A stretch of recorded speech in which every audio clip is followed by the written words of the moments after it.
Hello students, जय CLC.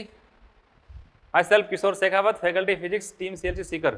तो आज अपन जो अपना बहुत ही इंपॉर्टेंट टॉपिक था रोटेशन, उसका सेकंड लेक्चर शुरू करने जा रहे हैं। इसमें अपन ने फर्स्ट लेक्चर में कुछ बातें पढ़ी थी, अब अपन पढ़ने वाले हैं इसका बहुत ही इंपॉर्टेंट जो पार्ट, जिसको अपन कहते हैं रोटेशन की जान, वो है बेटा जी मोमेंट ऑफ इनर्शिया। क्या पढ़ेंगे हम लोग? Moment of inertia. तो पहले हमको ये समझना पड़ेगा कि मोमेंट ऑफ इनर्शिया क्या है। तो इसकी बात की शुरुआत करूं तो आपने इससे पहले न्यूटन्स लॉ ऑफ मोशन में पढ़ा था इनर्शिया यानी जड़त्व है। दो शब्द आगे देखो, एक तो शब्द है इसमें जड़त्व है, बोले तो इनर्शिया। दूसरा होता है बेटा जड़त्व आघूर्ण, और इसको हम कहते हैं moment of inertia. Moment of inertia आपने इसको पढ़ा था। जो इनर्शिया है बेटा जी, इनर्शिया है वो वस्तु के द्रव्यमान के समानुपाती होता है। क्या होता है? वो तो है ही है, द्रव्यमान के समानुपाती है। वस्तु के आकार, रूप, रंग पे डिपेंड नहीं करता है, तो उसके मास पे डिपेंड करता है। तो आपने इसकी बड़ी डेफिनेशन क्या थी? किसी वस्तु का वह गुणधर्म जिसके कारण वह स्थानांतरी गति की किसी भी अवस्था में परिवर्तन का विरोध करती है, उस गुण को हम इनर्शिया कहते हैं। उसी प्रकार से इसकी डेफिनेशन पहले बता दूं कि क्या है। किसी वस्तु का वह गुणधर्म जिसके कारण वह अपनी किसी भी घूर्णी अवस्था में परिवर्तन का विरोध करती है, उसे मोमेंट ऑफ इनर्शिया कहते हैं। अब ये जो शब्द मैंने यहाँ बोले, एक तो मैंने बोला स्थानांतरी गति किसी भी अवस्था, एक मैंने बोला घूर्णी गति किसी भी अवस्था। ये क्या है? तो आपने वहां पढ़ा था या तो स्थिर या किसी नियत वेग से गतिमान। अब वेग यहां तो कौन सा आपका रेखीय वेग, यहाँ कौन सा कोणीय वेग, ये तो अपन बात करेंगे, ये तो बोलेंगे अपन। तो यहाँ रेखीय जो गति है इसमें परिवर्तन का विरोध होगा, यहाँ बेटा कौन सा कोणीय गति की किसी भी अवस्था में परिवर्तन का विरोध होगा। जैसे मान लो हम ये बात करें कि ये कोई अपने पास एक मार्कर है, इसको अपन छड़ मान लें, इसका कुछ मास होगा। अब एक तो मैं इसको यहाँ रख रहा हूँ, इसे बल लगाता हूँ, बल लगाने से पहले वस्तु स्थिर अवस्था में थी, बल लगाएंगे तो गतिमान होगी। कौन सी गति उत्पन्न हो रही है? रेखीय गति। अब देखो स्थिर थी, क्या अपने आप हल्के से बल से गति करना शुरू कर रही है? नहीं कर रही है। ये अपनी क्षमता के आधार पे पहले एक किसी छोटे बल को तो लगाने के बावजूद भी गति दर्शा नहीं रही है, पर अपन बल को बढ़ा देते हैं, हम इसका और प्रयास करते हैं कि इसमें गति उत्पन्न हो जाए, तो एक हद तक ये भारी बल का विरोध करती है। तो वो विरोध जो होता है ना, वो इसका इनर्शिया कहलाता है, और वो आपने पढ़ा वो मास के समानुपाती होता है। ठीक इसी प्रकार से मान लो मैं इसको यहाँ से बांध दूं, बांध नहीं दूं, इसको कर दूं किलकित करना, इसको बोलते हैं हिंज। तो अगर मैं इसको कर दूं यहाँ पर किलकित, तो किलकित करने के पश्चात यदि इस वस्तु पे अपन कोई बल लगाएं और फिर इसको घुमाएं, तो इसको अपन कहते हैं इसकी घूर्णी गति। यदि मान लो एक वस्तु ये है, इसको मैं यहाँ से किलकित कर दूं, फिर यहाँ बल लगाऊं, तो देखो एक तो इसको और एक इसको, दोनों को अपन यहाँ से लटका दें, फिर अपन दोनों पे समान बल आरोपित करके इनको घुमाने का प्रयास करें, कौन सी वस्तु आसानी से घूर्णन शुरू कर देती है? तो हम देखते हैं ये वाली वस्तु, ये नहीं करती है। इसने, अब बताओ, ये आसानी से गति उत्पन्न कर रही है, ये थोड़ी कठिनता से कर रही है। तो इन दोनों में से कोणीय गति या घूर्णी गति उत्पन्न करने का विरोध अधिक किसने किया? इसने किया, इसलिए इसका मोमेंट ऑफ इनर्शिया ज्यादा है। इसका मतलब घूर्णी गति की अवस्था में परिवर्तन का विरोध जो वस्तु जितना ज्यादा करती है, उसका मोमेंट ऑफ इनर्शिया उतना ही ज्यादा होता है। बात क्लियर? अब इसके बारे में अपन और बातें डिस्कस करेंगे। तो हम स्टार्ट करने जा रहे हैं मोमेंट ऑफ इनर्शिया, जड़त्व आघूर्ण क्या होता है, इस पूरे के बारे में अपन चर्चा करेंगे। तो मान लो ये कोई एक हमारे पास वस्तु है, अनियमित आकार की वस्तु है, और इस वस्तु को हम, ये मान लो कोई एक बिंदु है और यहाँ अपन ने कील ठोक दी बेटा, और यहाँ से कील ठोकने के पश्चात अपन ने क्या किया, इस कील के सापेक्ष यहाँ इस पूरी वस्तु को हमने घुमाना शुरू कर दिया। ये वस्तु है, इसमें बहुत बड़ी संख्या में पार्टिकल कण है। अब अगर इसको अपन ऐसे घुमाएंगे तो आप जानते हैं प्रत्येक कण भी एक वर्ताकार पथ पर गति करेगा। जो कण पास में है वो छोटे वर्त, जो दूर है वो और बड़े वर्त, और बहुत दूर है बड़े वर्तों के पथों पे गतिमान होंगे।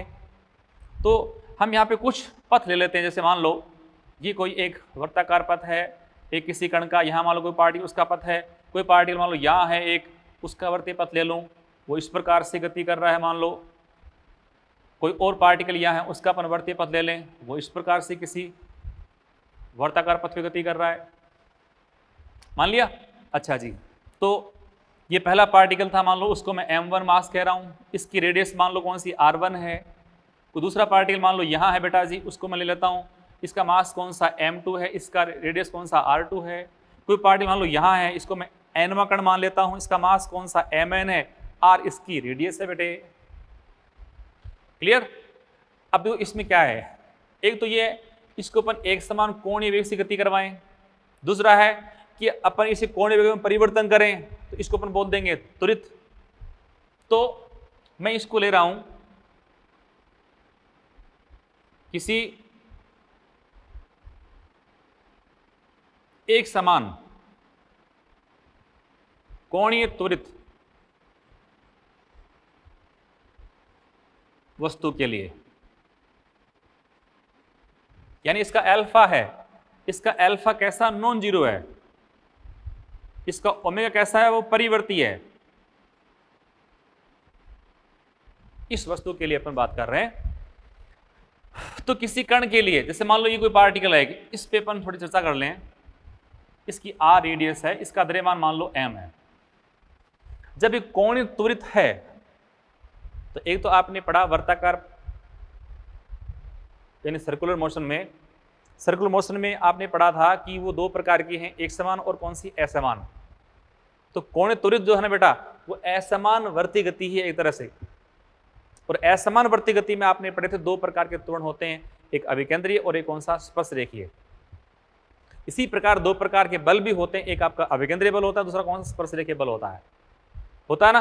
तो हम उसकी बात करते हैं। तो एक तो बल इसमें किस तरफ हुआ बेटा, सेंटर की तरफ हो गया। एक बल यहाँ पे इसके सेंटर की तरफ है, उसको अपन ने कहा एफ सेंट्रीपिटल। एक इसकी स्पर्श रेखा के अनुदिश है, उसको अपन नाम दे रहे हैं बेटा जी एफ ट्रांसलेशनल, यानी स्पर्श रेखीय बल, टेंजेंशियल फोर्स। ये है आपका सेंट्रीपिटल यानी अभिकेंद्रीय, और ये कौन सा, स्पर्श रेखीय बल। अगर मैं इस स्पर्श रेखीय बल की बात पहले पूछूं आपसे, तो बेटा जो स्पर्श रेखीय बल एफ टी है, वैसे ये है क्या, m इंटू ए टी। अच्छा जी, इसको भी देखो आप, m ए टी कितना होता है, ये तो r इंटू अल्फा,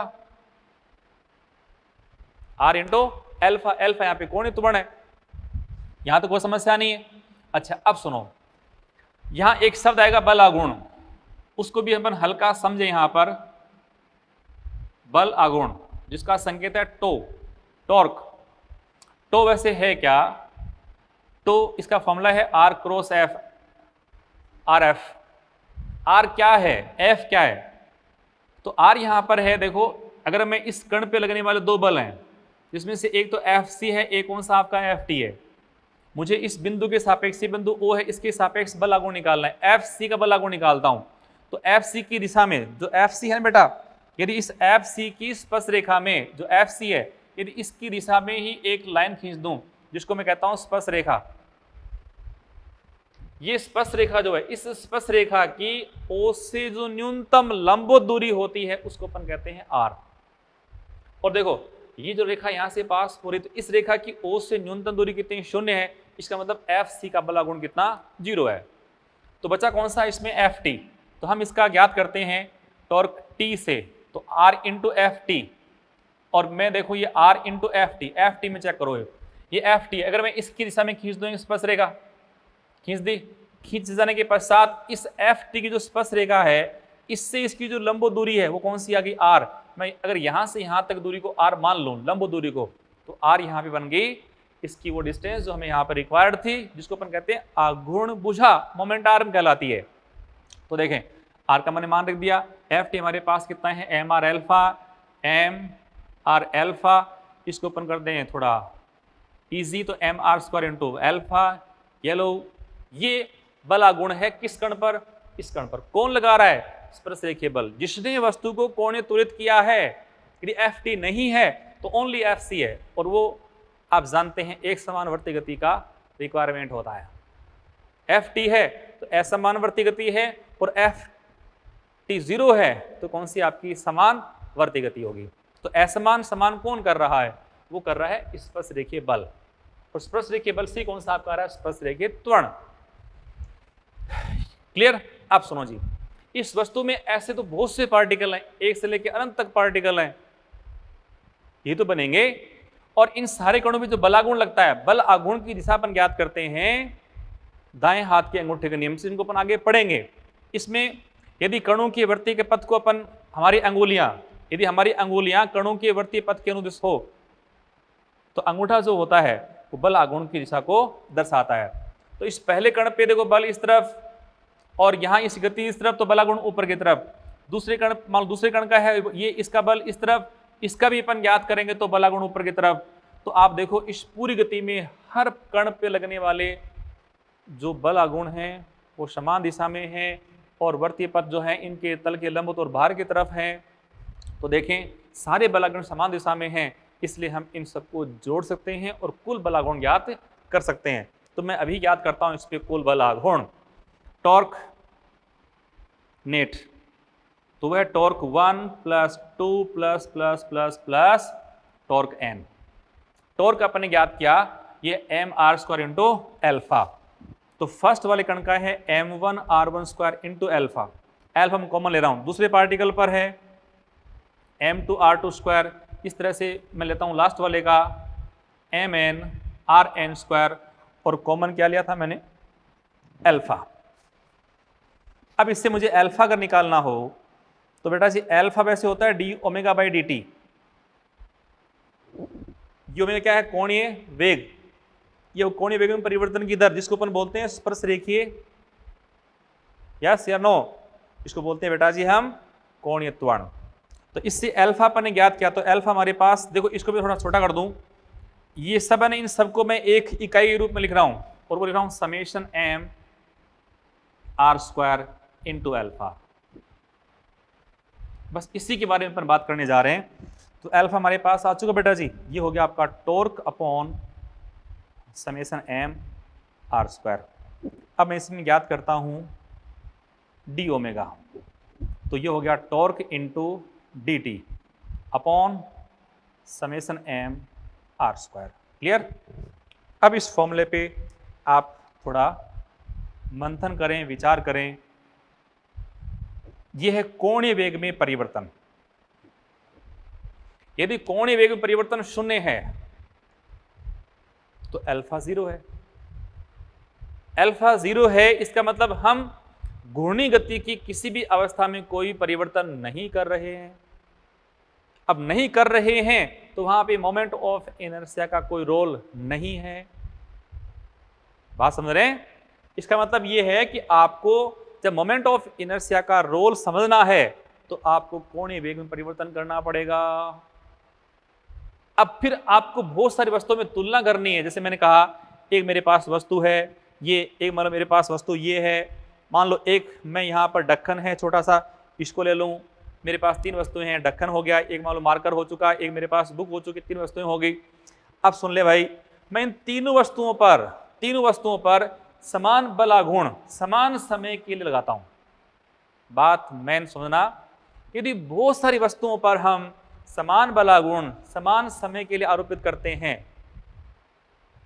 तो ध्यान दें, कोणीय वेग में परिवर्तन अधिक और कम किस पर डिपेंड करेगा?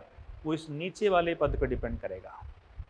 फिर देखें, ये जो पद है जितना ज्यादा होगा कोणीय वेग में परिवर्तन उतना ही कम होगा, इसके अधिक होने पर ये कम है।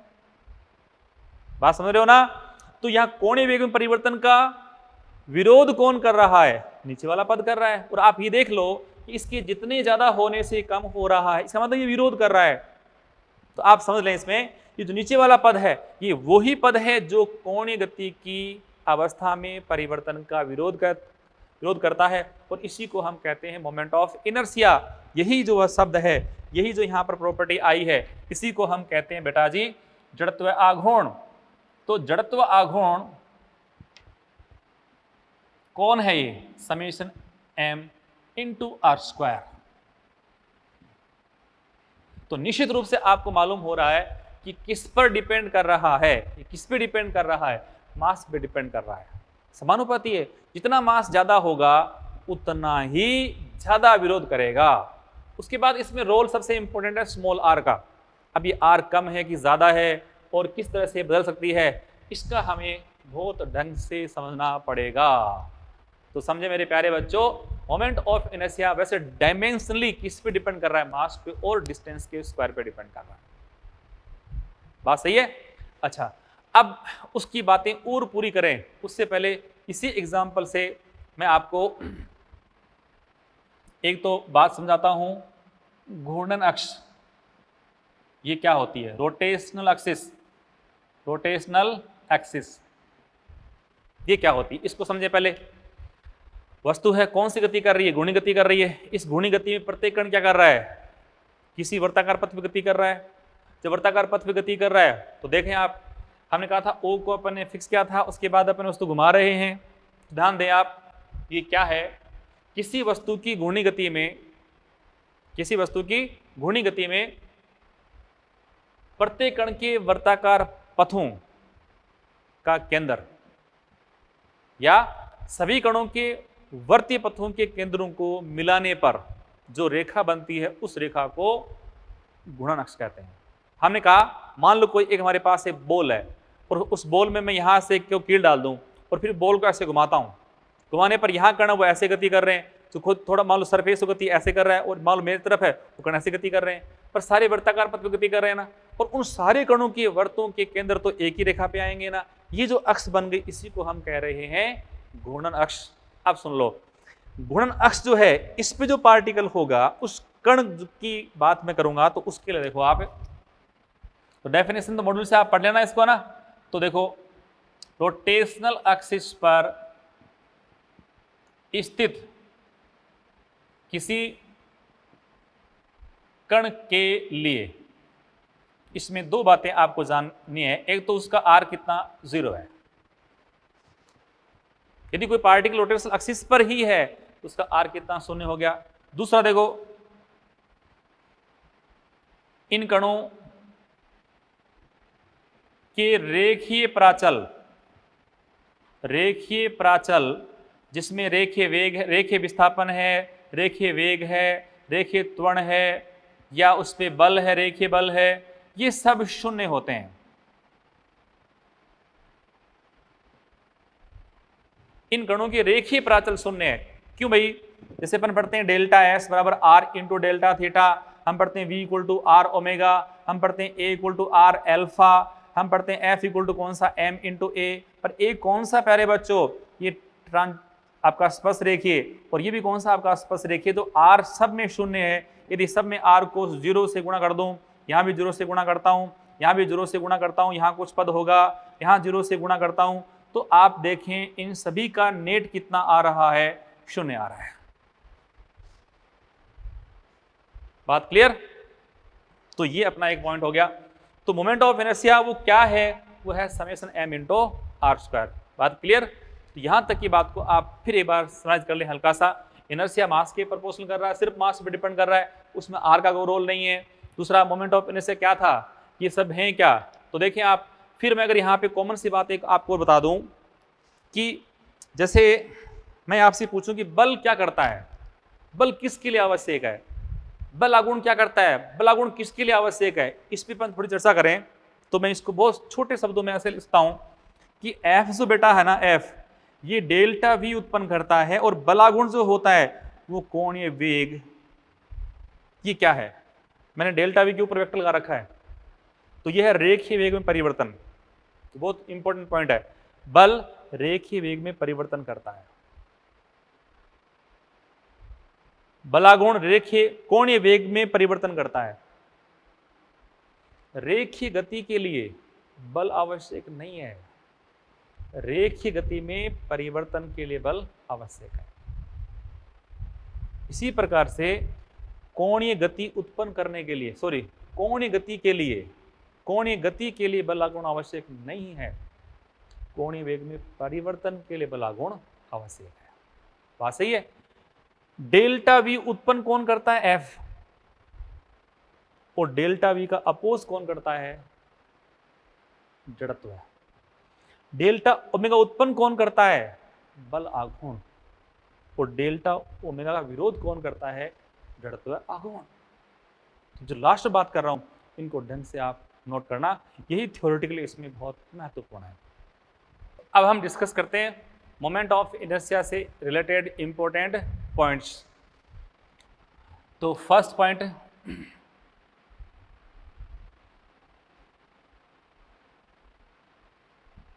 किसी कण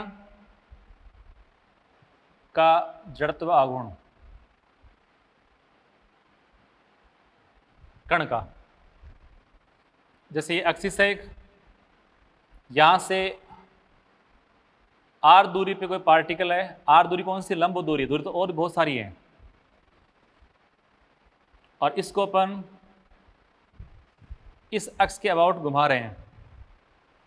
तो घुमाने की प्रक्रिया में इस कण का, मान लो इसको मैं ए और बी नाम दे दूं, बिना अक्ष से कोई इसका इंपॉर्टेंस ही नहीं है।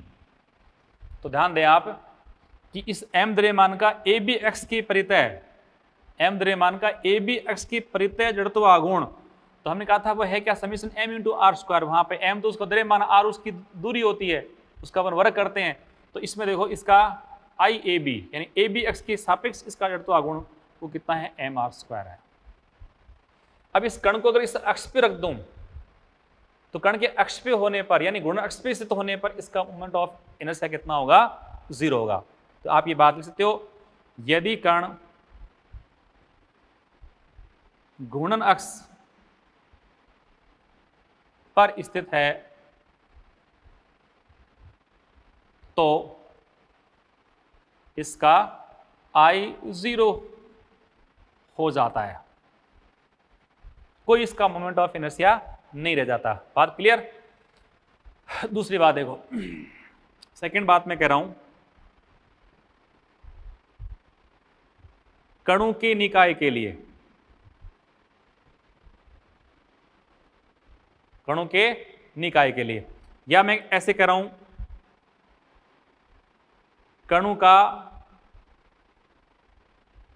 कणु या द्रव्यमान का असतत वितरण। इसका मतलब है दूर दूर होना, अलग अलग होना। एक तो होता है मास का कंटिन्यूस डिस्ट्रीब्यूशन, द्रव्यमान का सतत वितरण। जैसे ये मार्कर है, इसमें जो कण है बहुत पास पास हैं, है तो कण ना, पर बहुत पास पास है, हम उनके बीच की दूरी को स्टडी नहीं कर सकते हैं। एक अकेले कण का मास निकाल करके फिर उस सबको जोड़ करके ऐसा नहीं कर सकते। यहाँ तो सारा साथ ही है, इसलिए अपन पढ़ते हैं यहाँ पर लैम्डा, सिग्मा, रो, और वो सब यहाँ पे और अच्छे से काम आने वाले हैं इन सारे टॉपिक्स में आगे। परंतु मान लो हमारे पास कुछ कांच की गोलियां हैं और कांच की गोली को मैं कण मान लूं, और मान लो मेरे पास 5 गोलियां हैं, एक गोली का मास कितना? 1 ग्राम है, तो कुल कितना? 5 ग्राम। मैंने क्या किया? मैंने तो सबका अलग अलग जोड़ किया बस। तो वहां तो मास अलग अलग सेपरेट था ना। तो इस तरह से मास कणों के रूप में हो, कण दूर दूर हो, तो उसको अपन कहते हैं असतत वितरण। क्लियर? तो देखें, मान लो ये कोई एक्सिस है, इसको वापिस मैं ए बी एक्स कह रहा हूं। इस अक्ष से मान लो r1 दूरी पर, यहां से r1 दूरी पे पार्टिकल, उसका मास है m1। दूसरा मान लो एक पार्टिकल और है बेटे जी, यहां से r2 दूरी पे मास कौन सा है? m2। यहां से मान लो कोई पार्टिकल और है, उसको मान लो rn दूरी पर कौन सा बेटा जी? mn। जिस प्रकार से मैंने एक कण का यहां पर ज्ञात किया मोमेंट ऑफ इनर्शिया, ऐसे दूसरे का मैं ज्ञात कर सकता हूं, ऐसे में और उनका ज्ञात कर सकता हूं। तो एक विशेष एक्सिस दी जाने पर, इस ए बी की दी जाने पर, जो इसका अपन ज्ञात करेंगे बेटा जी आई ए बी, वो क्या होगा? I1 plus I2 plus plus plus IN। ध्यान दें, मोमेंट ऑफ इनर्शिया ना तो अदिश होती है ना सदिश होती है, इसको हम कहते हैं प्रदिश। ये टेंसर वेक्टर होता है। मोमेंट ऑफ इनर्शिया जो है ना, इसको मैं यहां बता दूं, देखो, जिसको संकेत अपन ने I दिया है, तो ये क्या है? ये है एक प्रदिश राशि है, जिसको अंग्रेजी में कहते हैं टेंसर। प्रदिश राशि है। राशि कैसी है? प्रदिश। ने तो अदिश है, अदिश नहीं है। ने ही सदिश है, ये सदिश भी नहीं है, दोनों ही नहीं है। इसलिए अपने को इसको किस रूप में बांटना पड़ रहा है? प्रदिश। और उसको भी आप यहां समझ सकते हो। देखो, मान लो ये पार्टिकल है एक स्मॉल m द्रव्यमान का, पहले मैं इसको यहां मान रहा हूं, तो इसका ए बी एक्स के सापेक्ष मोमेंट ऑफ इनर्शिया कितना है? वो अपने कहा I बराबर एम आर स्क्वायर है बेटा, है ना। यदि इसी कण को मैं यहां से दूर ले जाऊं तो डिस्टेंस बदल गई, तो मोमेंट ऑफ इनर्शिया बदल गया। या फिर मास यहीं पड़ा है, मैं इस अक्ष को यहां से यहां ले लूं, तो देखो इस अक्ष को, यानी जिसके सापेक्ष अपने इसका मोमेंट ऑफ इनर्शिया ज्ञात कर रहे हैं, वो सापेक्ष जो है उसको बदलने से मोमेंट ऑफ इनर्शिया का जो संख्यात्मक मान है वो बदल रहा है। और आप जानते हो अदिश राशि का संख्यात्मक मान जिसके सापेक्ष अपन अध्ययन करते हैं, जिसको अपन कहते हैं रेफरेंस, निर्देश कहते हैं, उसके बदलने से बदलता नहीं है। जैसे मान लो ये वस्तु है, इसका द्रव्यमान 5 ग्राम है, 5 ग्राम है। मैं इस यहां बैठ के इसको देखता हूं, मान लो मैं यहां बैठ के इसको देखता हूं, यहां इसको बैठ के देखता हूं, तो क्या 5 ग्राम से 10 ग्राम हो गया क्या? क्या 20 ग्राम हो गया क्या? नहीं हुआ ना। तो द्रव्यमान आप जानते हो एक अदिश राशि है, तो अदिश राशि का जो मान होता है वो रेफरेंस के बदलने से बदलता नहीं है, अक्ष के बदलने से बदलता नहीं है। इसलिए पर आप देखो मोमेंट ऑफ इनर्शिया अक्ष के बदलने से बदल जाता है, इसका मतलब मोमेंट ऑफ इनर्शिया अदिश राशि नहीं हो सकती। दूसरी बात देखो, तो ये बात आप समझे न तो अदिश समझ गए, क्योंकि ये निर्देश तंत्र की पोजीशन पर डिपेंड करता है, जबकि अदिश नहीं करना चाहिए। सेकंड थिंग देखो, नहीं सदिश राशि है, सदिश भी नहीं है, वेक्टर भी नहीं है। वेक्टर का मतलब क्या हुआ? आप जानते हो कि सदिश राशि जो होती है वो दिशा के परिवर्तन से परिवर्तित हो जाती है, उसका मान भी बदल जाता है। जबकि यहां आप समझ सकते हैं, यदि मैं इसको घुमाता हूं ऐसे क्लॉकवाइज या घुमाता हूं एंटी क्लॉकवाइज, तो इसको क्लॉकवाइज घुमाएं चाहे एंटी क्लॉकवाइज कैसे भी घुमाएं, इसका मोमेंट ऑफ इनर्शिया इस अक्ष के सापेक्ष तो एम आर स्क्वायर ही रहता है। इसका मतलब गुणन की दिशा के परिवर्तन से इसके मान में कोई बदलाव नहीं आता है, इसलिए सदिश भी नहीं है। दोनों ही नहीं है तो इसको फिर अपन मानते क्या बेटा जी? प्रदिश मानते हैं। क्लियर? तो एक बात तो यहां आ गई। दूसरी बात देखो, इसका अपन मात्रक चेक करते हैं, तो मात्रक में जैसे आपने कहा आई बराबर वैसे है क्या? समेशन एम इंटू आर का स्क्वायर है। ये तो मास है, दूरी है, तो इसका केजी इंटू इस रूप में पर लिखें तो यूनिट के रूप में बेटे जी, जैसे मैं इसके 2 यूनिट हमेशा लिखा करता हूँ, एक तो एसआई, दूसरा है सीजीएस। तो एसआई में तो कौन सा? केजी, किलोग्राम, और आर का दूरी यानी मीटर, ये मीटर का स्क्वायर। और सीजीएस में लिखता हूँ तो बेटा जी केजी का हो गया ग्राम, और मीटर का कर दो मैं इसको सेंटीमीटर का स्क्वायर। यदि हम इसकी बात करते हैं, वी में सूत्र की बात करते हैं, तो वी में सूत्र तो बहुत आसान है। इसका द्रव्यमान मास है, मूल राशि होती है, पावर 1 कर दीजिएगा, आर है काइंड ऑफ लेंथ, लंबाई है, उसकी पावर कितनी? 2 कर दो, समय पर डिपेंड कर रहा नहीं है, तो m1L2 T0, ये इसका वी में सूत्र हो गया। समझ में आ गया? ठीक है ना। तो अब समझो, इस कण का अपन ने ज्ञात कर लिया, इस कण का भी निकाल लिया, इसका भी ज्ञात कर लिया। मैं कह रहा हूं ना सदिश है ना अदिश है, इसको अपन प्रदिश मान रहे हैं। फिर एक बात बहुत इंपॉर्टेंट ये है, वो आप नोट डाल करके लिख सकते हो, या मैं इसी बता दूं इसको कि दी गई निश्चित अक्ष, जैसे ये अक्ष निश्चित है, यहां पर ए भी निश्चित है, दी गई निश्चित अक्ष के लिए इसे यानी मोमेंट ऑफ इनर्शिया इसे अदिश मानते हैं, इसको अदिश मानते हैं। जब अदिश मानते हैं तो कुल मान निकालना है, तो आपको बीज गणितीय योग करना पड़ेगा, इसलिए सबको मैंने जोड़ दिया। कैसा? एलजेब्रिक सम कर दिया। अब एम I1 कितना बेटा जी? m1r1 स्क्वायर प्लस I2 कितना? m2r2 square plus so on up to mn/rn square. Clear? तो इस तरह से आप इसको समझ सकते हो। ये बहुत सारे कण जब सेपरेट हों, आप उनके बीच की दूरियां पर्याप्त हो, तो उसका अपन इस प्रकार से कुल आई निकाल लेते हैं। अब इसमें m1 क्या है? ये आपको मालूम होना चाहिए r1 क्या है, ये मालूम होना चाहिए m1 क्या है, पहले कण का द्रव्यमान। r1 क्या है, ये पहले कण की घूर्णन अक्ष से लंबवत दूरी है, परपेंडिकुलर डिस्टेंस है। ये हमको काम में लेनी है, इसके अपन क्वेश्चंस बाद में करेंगे। अब थर्ड देखो, वो है, उसको मैं ले लूं कि द्रव्यमान का सतत वितरण हो, यानी किसी वस्तु का निकालना हो, कोई छड़ है या कोई पटल है या मान लो कोई ठोस वस्तु है, उसका मोमेंट ऑफ इनर्शिया निकालना हो। जैसे मान लो ये हमारे पास कोई वस्तु है और इसको मैं किसी अक्ष के सापेक्ष, मान लो कोई एक्सिस है, ये इसके सापेक्ष घुमा रहा हूं, तो मुझे इस अक्ष के सापेक्ष इसका मोमेंट ऑफ इनर्शिया निकालना है। तो हम क्या करेंगे, इस अक्ष से r लंब दूरी पर एक कोई अल्पांश लेंगे, उस अल्पांश का द्रव्यमान dm मान लेता हूं। अब इस dm का इस अक्ष AB के सापेक्ष मोमेंट ऑफ इनर्शिया पर निकालेंगे, वो है बेटा जी dm इंटू आर स्क्वायर, जिसको मैं कह रहा हूं di, और कुल आपको मान निकालना है। तो I टोटल ज्ञात करना हो तो di का अपन करेंगे समाकलन, या मैं इसमें dm r का स्क्वायर है उसका करूंगा प्रॉपर इंटीग्रेशन, और इससे मैं इसका कुल मान ज्ञात कर दूंगा। क्लियर। तो मोमेंट ऑफ इनर्शिया की बात अपन कर रहे थे, तो किसी कण के लिए, और बहुत से कण अलग अलग रखे हुए हैं, उस समय आपको ओनली इस प्रकार से ज्ञात करना है। दूरी बता दी मैंने कैसे लेनी है। उसके बाद देखो, द्रव्यमान का कंटिन्यूस डिस्ट्रीब्यूशन हो तो इससे मान ज्ञात करना है, और मात्रा और इसके विभिन्न सूत्र है वो अपन ने पढ़ लिए। बताओ सही है ना, यहां तो कोई दिक्कत नहीं आनी चाहिए अब, क्योंकि मेन जो क्वेश्चन स्टार्ट होने वाले हैं वो अब इसके बाद ही शुरू होने वाले हैं। तो अब हम शुरू करते हैं प्यारे बच्चों कि किस प्रकार से मोमेंट ऑफ इनर्शिया की गणना करनी है। तो इसके अपन अनेक प्रकार लेंगे क्वेश्चन सॉल्व करने के, जिसका पहला भाग ले रहा हूं द्रव्यमान का असतत वितरण होने पर। 3 में एग्जाम्पल ले रहा हूं, उसके आधार पर अपन और क्वेश्चन करेंगे। जैसे देखो, सबसे पहले क्वेश्चन है, 1 kg का कण यहाँ रखा हुआ है, 2 kg का यहाँ रखा है पोजीशन में, 3 kg का यहाँ रखा है। तो आपसे पूछा है कि Ix, Iy और Iz, यानी x अक्ष के सापेक्ष जड़ता गुण ज्ञात कीजिए, y अक्ष के सापेक्ष ज्ञात कीजिए, z अक्ष के सापेक्ष ज्ञात कीजिए। ऐसा प्रश्न हो गया।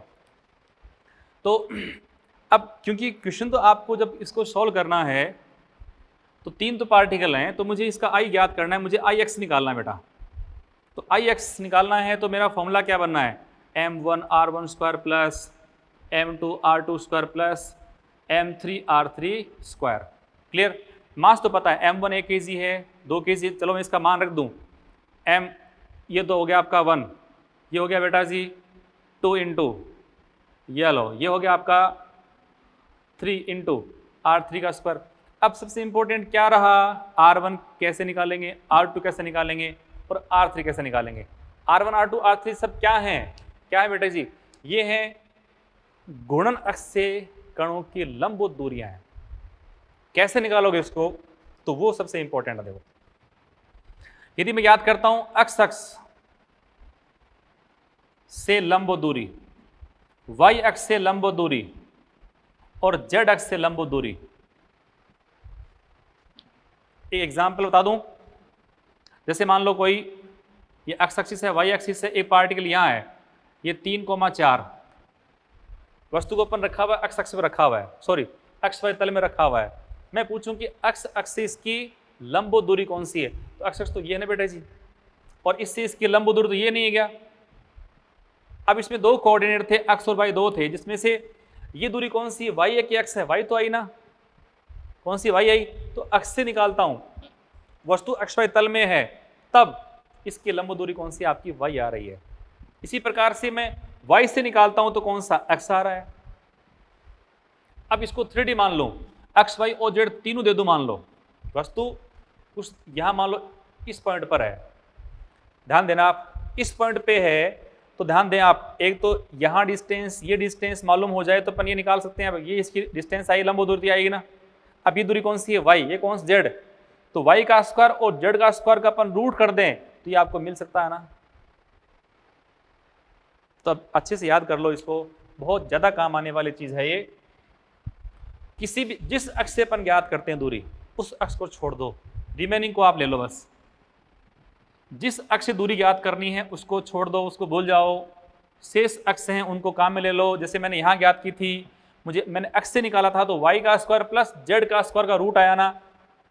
तो जैसे अक्ष से आपको निकालनी दूरी, तो वो तो कितना है, अक्ष को छोड़ दो बस, y square plus z square का रूट।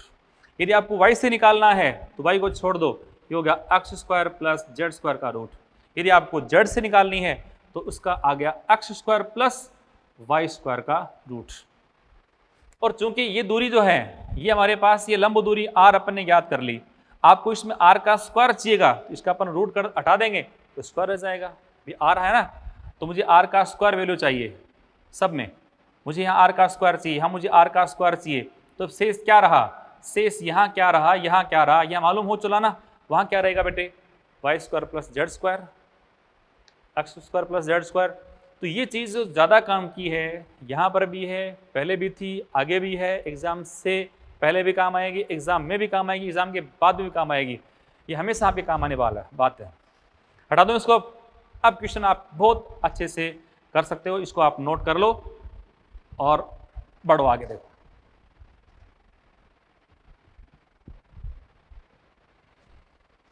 अब कुछ इसमें रखा ही नहीं है। देखो मैं इसका आंसर निकालता हूं, तो 1 इंटू R1, R1 क्या अक्ष निकालनी है, तो इसका y देखो z देखो, दोनों बेटा 0 है, तो 0 का स्क्वायर प्लस 2 इंटू R2, दूरी मुझे निकालनी है अक्ष के लिए, तो इसका देखो दूसरे पार्टिकल के लिए, तो y तो है z है नहीं, तो इसमें मुझे ये सब r का स्क्वायर है, तो ओनली स्क्वायर वाला ओनली स्क्वायर का सम करना है।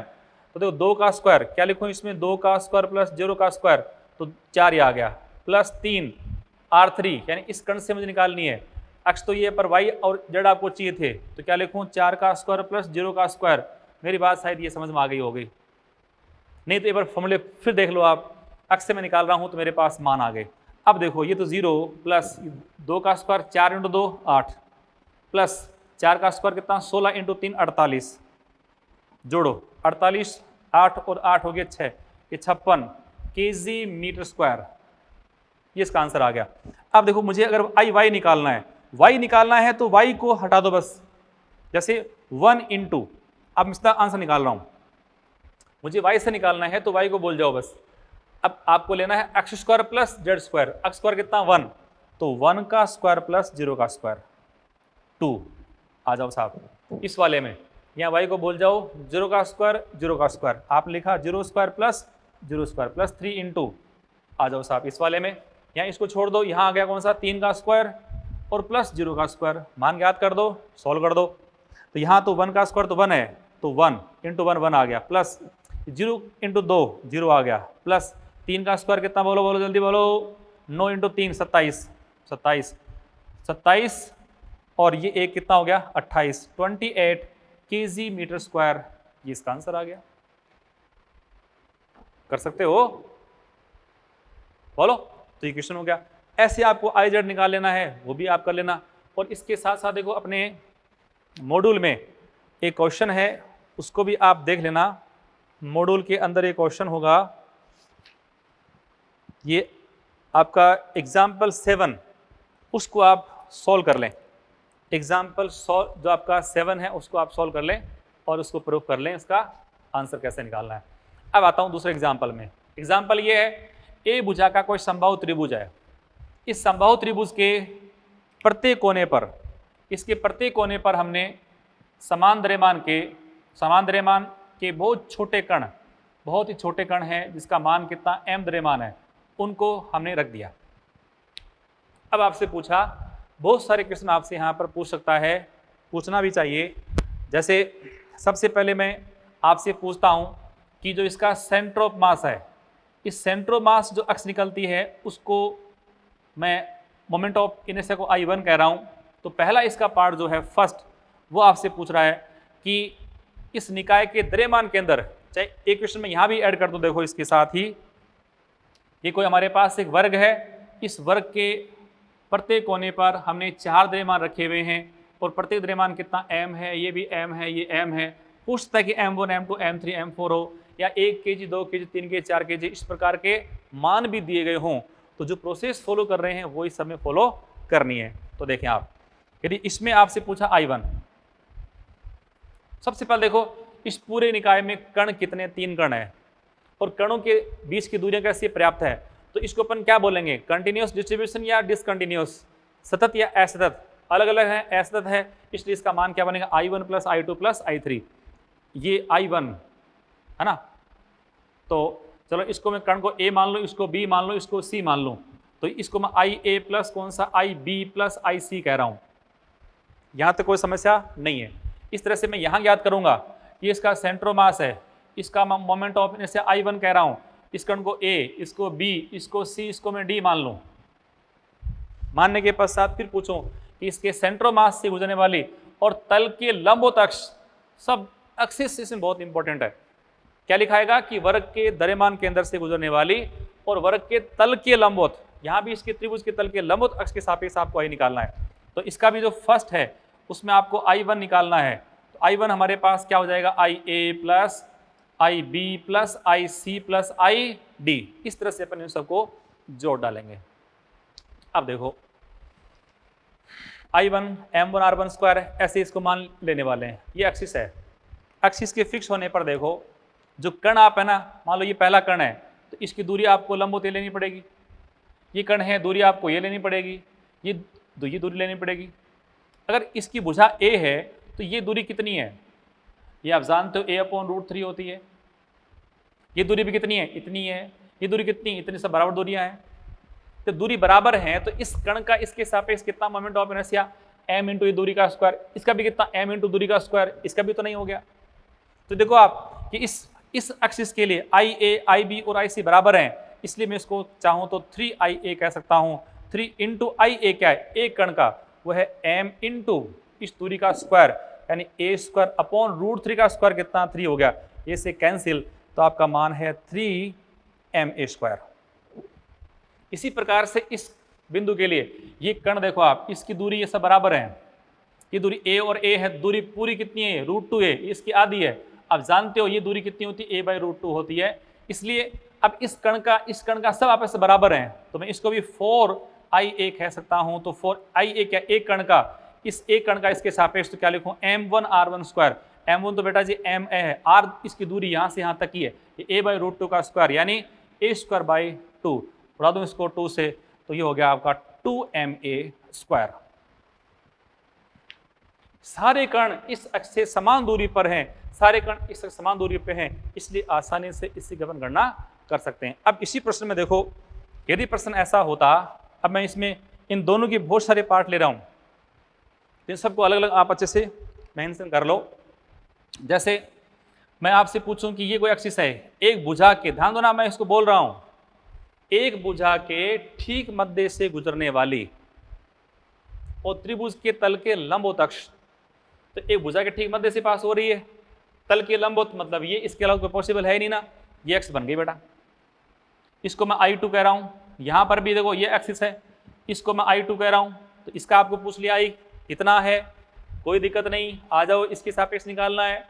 अब इसके सापेक्ष निकालना देखो, तो अब बहुत फास्ट आपको एक काम आना चाहिए, सेकंड मुझे, अब इसको मैं कह रहा हूं I2, 3 कण है, वापिस IA प्लस IB IC करूंगा, तो ध्यान दो आप, ये अक्ष है ना, इस अक्ष में ये कण है, इसकी दूरी पूरी कितनी है A, ये दूरी क्या रही बताओ, a/2 आधी होगी ना, ये भी कितनी रह गई a/2, पर ये डिस्टेंस अब ये ली जाएगी, देखो इस अक्ष से इसकी लंब दूरी C की दूरी, तो कुल दूरी कितनी है, ये कोण कितना है प्यारे बच्चों, 60 डिग्री का।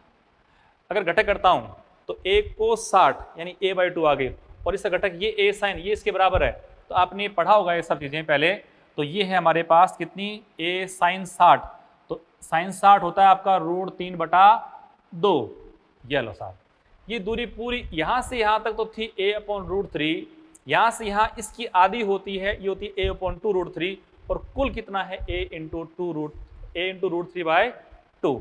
अब इसका मान आप याद कर लो, देखो मुझे इसके सापेक्ष निकालना है, तो इस कण का कितना m इंटू इस दूरी का स्क्वायर, देखो m इंटू a/2 का स्क्वायर, तो a²/4, इतना ही इस कण का है, तो चाहो तो इसको आप 2 से गुणा कर दो, प्लस इसका निकाला हूं इसके सापेक्ष, तो m द्रव्यमान, दूरी यहां से यहां तक कितनी है, इसका स्क्वायर a² इंटू 3/4, ये हो गया आपका 3/4 ए स्क्वायर। जोड़ दो भाई, ये 3/4 3 पाव और ये पाव, सॉरी इसको आपने काटना पड़ेगा ना, तो ये हो गया 1/2 प्लस ये कितना आपका 3/4।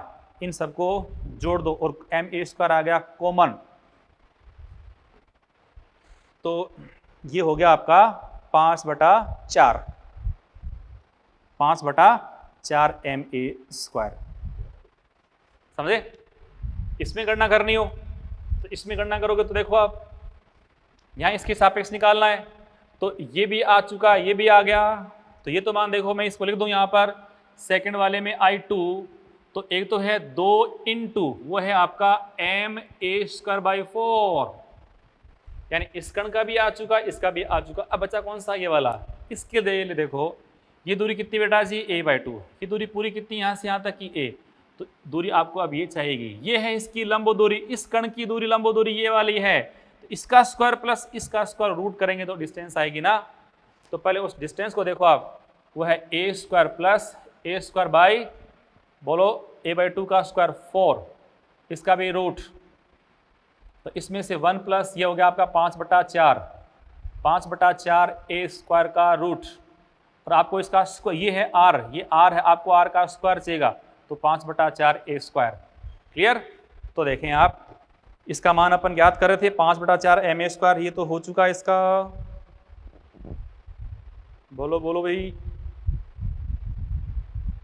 कहाँ तक आगे थी गाड़ी अपनी? सेकंड वाले में। अच्छा ये तो इन दोनों का आ चुका था, अब इसका निकालता हूं, तो ये हुआ देखो प्लस, इसमें जोड़ रहा हूं, वो है m इंटू दूरी हमारे पास आई 5/4 ए स्क्वायर। अब देखो इस कण का भी तो वही कंडीशन है, ये दूरी उतनी है, ये दूरी उतनी है, जो मोमेंट ऑफ इनर्शिया इस कण का उतना ही इसका है, तो आप इन दोनों को भी जोड़ दो, तो इसको भी 2 से गुणा कर दो, अब इनको आप ऐड कर दो, ऐड करते अपना आंसर आ जाएगा। और देखो आप इसमें इसको उड़ाऊं यहाँ से 2, ये है, इसको उड़ाऊं कितना? 1/2, तो ये हुआ आपका 1/2 प्लस 5/2, और एम ए स्क्वायर हो गया आपका कॉमन, 1/2 एंड हाफ और वो ढाई, 3 हो गया, 3 m स्क्वायर इसका आंसर आ गया, 3 m स्क्वायर इसका आंसर आ गया। अब इन दोनों प्रश्नों में देखो मैं आपको एक दो अच्छे क्वेश्चन जो अपने मॉड्यूल में हैं उनके बारे में बता दूं। जैसे एक क्वेश्चन आपका है स्टेज 3 में, स्टेज 3 का क्वेश्चन नंबर 16 है, उसको आप देखना, वो वर्ग वाला प्रश्न है, और उस प्रश्न में क्या विशेष है अलग एक कहानी, उसको बता दूं ताकि उसको आप करना, चेक करना, उसका आंसर निकालना। तो ये मैं बिठा रहा हूं बेटे ना। इस क्वेश्चन के बारे में आपको एक बात बता रहा हूं,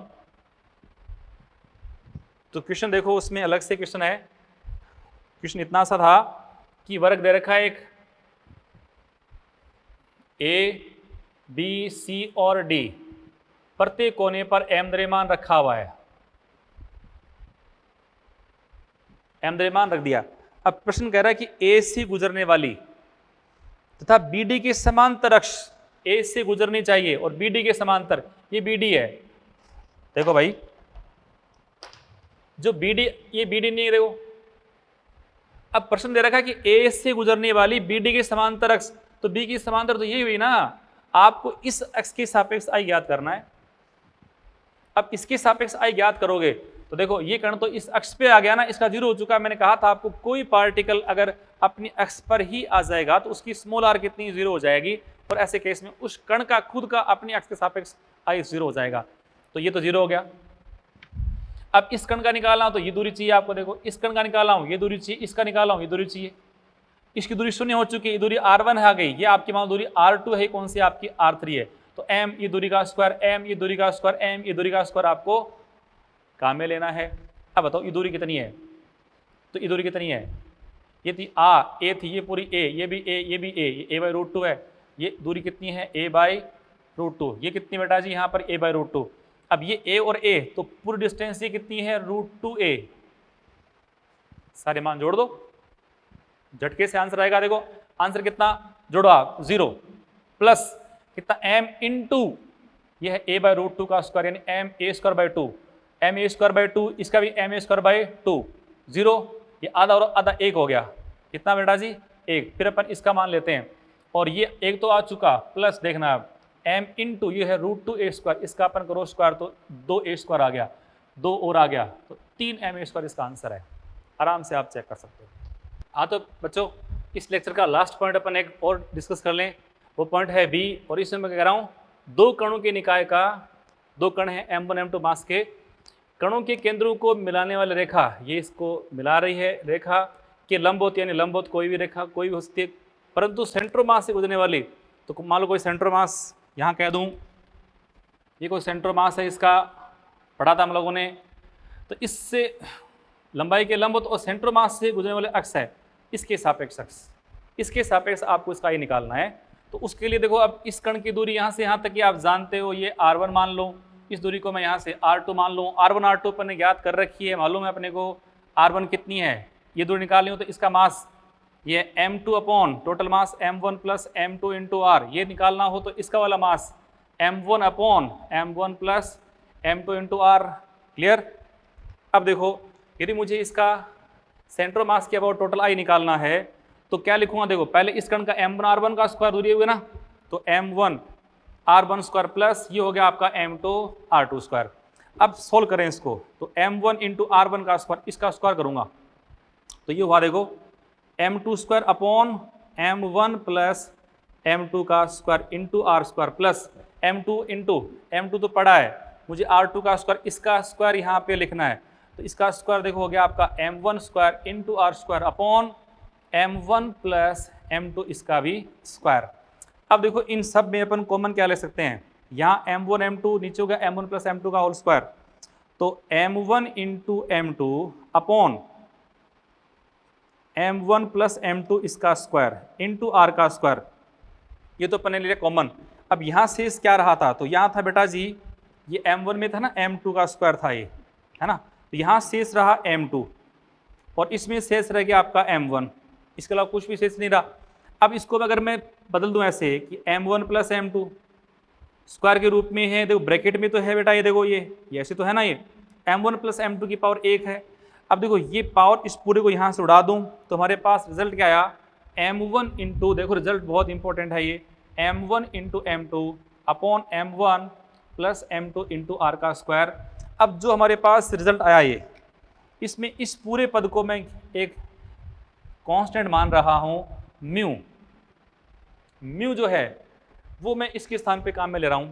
आर क्या थी, वो थी दोनों कोणों के बीच की दूरी, तो यहाँ जो म्यू है वो किसको शो कर रहा है, वो है बेटा m1 into m2 upon m1 plus m2। तो तुलना करने से म्यू जो है इसको मैं एक तो नाम दे रहा हूं सम्मानित द्रव्यमान, दो कणों के निकाय, दो कणों के निकाय के संपूर्ण द्रव्यमान को हमने म्यू से रिलेट कर दिया। अब देखो इसका सामान्य सा अर्थ है, दो कणों का अपन ने ज्ञात किया, बहुत ज़्यादा प्रॉब्लम हुई, परंतु अगर मैं एक विशेष अक्ष से जो कणों के बीच की दूरी थी r थी, उस r दूरी पर अगर म्यू मास का कोई पार्टिकल यहाँ रख दूँ और फिर मैं इसके सापेक्ष इसका आई निकाल लूँ तो उतना ही आई आता है जितना कि अपने इतनी लंबी गणना करी।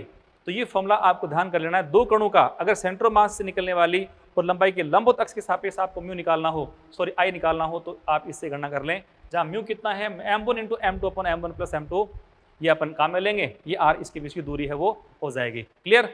म्यू का अपन नाम दिया है सामान्य द्रव्यमान। अब क्वेश्चन करने हो देखिए आप, मैंने 3 एग्जाम्पल लिखे हैं, जिसमें से ये एग्जाम्पल नीट में आया क्वेश्चन है, नीट 16 में पूछा हुआ क्वेश्चन है, और स्टेज जो 4 है उसका A का 27 वाला क्वेश्चन है। एक बात और ध्यान देना, इस टॉपिक के सारे क्वेश्चंस मैं आपको थ्योरी के साथ ही सॉल्व करवा चुका हूँ, थ्योरी के साथ प्लस एक जो आपको लेक्चर प्रोवाइड करते हैं उसमें सारे क्वेश्चंस आपको एक भी डाउट किसी से पूछने की आवश्यकता नहीं होगी, ये मेरा प्रॉमिस है। तो ये आप क्वेश्चन देख लें। अब कुछ भी नहीं है, एल लंबाई की हल्की छड़ उसका मास कितना 0 है, तो मान लो ये कोई हल्की छड़ है, इसके दोनों स्वरूप अपन ने दो द्रव्यमान बांध रखे हैं m1 m2, छड़ की लंबाई कितनी स्मॉल एल है, पूछा कि इसमें इसके सेंट्रो मास, बाकी देखो लैंग्वेज पूरी, ये जो ये लैंग्वेज है ना, ये सारी लैंग्वेज है बेटा जी, यहाँ है, ये यहाँ लिखी हुई है, और आपको बस सेंट्रो मास से निकलने वाली दोनों कणों को मिलाने वाली जो रेखा है उससे निकलने वाली अक्ष के सापेक्ष आई पूछा था, तो क्या मान आया बेटा ये तो माना गया ना m1 into m2 upon m1 plus m2 into r के स्थान पे l का स्क्वायर, ये आपका आंसर हो गया। कुछ करने की जरूरत ही नहीं, आपको 4 अंक मिल गए, आप सेलेक्ट हो गए। फिर देखो आपको SL अणु का निकालना हो तो क्वेश्चन है कि H ये आपका Cl, इनके दोनों बीच दूरी कितनी है 1 एंगस्ट्रॉम, तो R आपको मिल चुकी है। अब इसका आपको I निकालना, तो I क्या था, वो था इसका मास इंटू इसका मास, तो इसका मास देखो ये है 1 म्यू, मैं आपको पहले बता रखा हूँ, ये म्यू का मतलब एक एटॉमिक मास यूनिट, तो 1 म्यू इंटू 35.5 म्यू अपॉन इन दोनों का जोड़ 36.5 म्यू इंटू आर का स्क्वायर। अब 1 म्यू से म्यू कैंसिल हो गया, तो देखो ये आपका 35.5 म्यू अपॉन कितना 36.5 म्यू, ऊपर है ये म्यू इंटू आर का स्क्वायर। म्यू जो है इसके मान आप रखोगे तो अप्रोक्स 1 हो गया ये, तो इसको 1 पर थोड़ा सा एक से कम ही इंटू म्यू होता है आपका 1.66 इंटू 10 की पावर माइनस का 27 kg, और आर आपको दे रखी 1 एंगस्ट्रॉम यानी 10 की पावर माइनस का 10 मीटर, इसका स्क्वायर करो 10 की पावर माइनस का 20, तो अप्रोक्सीमेट 1.66, थोड़ा सा इससे कम कर सकते हो आप, ये 1.62 इंटू 10 की पावर माइनस 27, और ये आपका हो गया माइनस का 47 kg मीटर स्क्वायर, इससे इसका आप मान निकाल सकते हो। अब ये H अणु के लिए, H अणु 2 द्रव्यमान है, समान द्रव्यमान के हैं, इसके लिए गणना करोगे, इसका मास आपको दे रखा है, आप देखो एक्सरसाइज जो सेकंड है थ्योरी में, उसका क्वेश्चन नंबर 6 आप आराम से सॉल्व कर सकते हो, चेक कर लो। ठीक है, तो बेटे जी हम इस लेक्चर को यहीं समाप्त कर रहे हैं। ओके, थैंक यू, जय CLC।